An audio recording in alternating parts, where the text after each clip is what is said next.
There has been something devilishly deceptive in watching Alger Saldana torment Central opponents during the course of his career.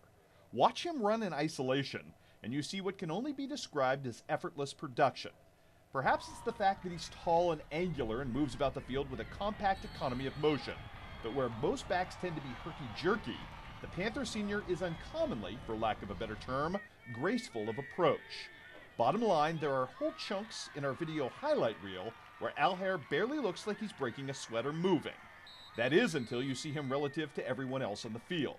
When you add frustrated defenders and futile chase down mode as a point of reference, well then that outlier speed that has made him perhaps the most explosive weapon to grace Illinois small school football since Sir Whitaker was attending business at Illini West, then it is revealed. And when you're throwing Sir Thaddeus around as a point of reference, you know the kid has to be a very special game breaker indeed. The statistical evidence certainly backs that up. During his senior season, and despite the considerable defensive attention paid him, Alger averaged 8.6 yards per carry and a whopping 29 yards per reception. On just 148 carries this season, he produced 1,277 rushing yards and a team-high 1,735 total yards for a Central offense that was really very balanced this season, with another 1,000-yard back in tow in Bobby Kelts, and a far more fleshed-out offensive approach across the board. Put him near the football, and good things tended to happen for the Panthers, in all phases of the game. In fact, Alger was honored as a first-team All-WIVC North pick, not only for his work at wingback, but at defensive back and as a return specialist as well.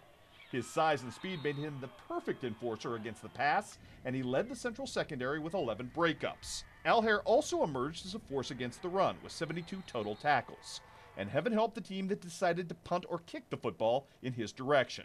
He averaged 42 yards per punt return this season, including a touchdown. And he authored perhaps the season's most indelible hero's moment in delivering the game-winning touchdown on a kickoff return in the second round of the playoffs. A play that came immediately after Arcola scored a deflating go-ahead and potential season-killing touchdown with less than 90 seconds left on the play clock. There are but a handful of kids in our area who could have made that kickoff return in any circumstance, fewer still who could have done so with a kind of do-or-die pressure directly on his shoulders. But again, that was the kind of stuff Alger Saldana, your 2014 KHQA Illinois offensive MVP, was made of, and is certainly made for a memorable career in advancing an already distinguished line of Central Panther running backs over the course of the last half-decade.